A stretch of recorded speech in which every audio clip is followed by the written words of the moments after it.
মহাদেবের ভক্তি করে এটা বুঝতে পেরেছি যে ভেঙে যাওয়াটা শুরু নয়, আরম্ভ। আমি অসুস্থ থাকায় আমার মেয়ে শিবরাত্রির পুজো দিচ্ছে। সে সুন্দরভাবে মনের ভক্তি দিয়ে ঠাকুরকে দুধ দ্বারা স্নান করিয়ে সবগুলো মন্ত্র সুন্দরভাবেই করেছে। দুধ দ্বারা অভিষেক করিয়েছে ওং নমঃ শিবায় বলে, দই দ্বারা বলেছে ওং শঙ্করায় নমঃ, ঘি দ্বারা বলেছে ওং মহেশ্বরায় নমঃ, মধু দ্বারা অভিষেক করলে বলবে ওং রুদ্রায় নমঃ। তো সবগুলো মন্ত্র ও সুন্দরভাবে বলে ও শিব ঠাকুরকে স্নান করিয়ে দিয়েছে।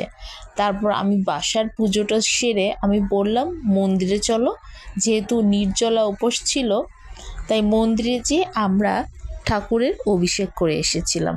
তারপর ওখানকার যে পুরোহিত মশাই আমার ছেলেকে সুন্দরভাবে মাথায় চন্দন পরিয়ে দিল। এসেছিলাম আমাদের এলাকার স্থানীয় শিব মন্দিরে।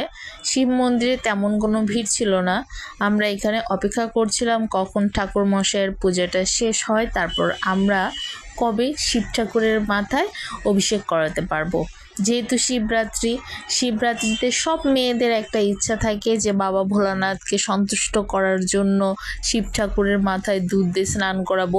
আমার মেয়ে সারাদিন নির্জলা উপোস থেকে সে অভিষেক করাতে পেরে তো খুব খুশি হয়েছে। উপোস থাকার পরে আমরা সকালে পালন করে পুজোটা সম্পন্ন করলাম। বাবা ভোলানাথ আমাদের সকলের মনোবাঞ্ছা পূর্ণ করো, সবাইকে সুস্থ রেখো এই কামনা করছি। কে কিভাবে শিবরাত্রি ব্রত পালন করেছেন অবশ্যই জানাবেন। হর হর মহাদেব।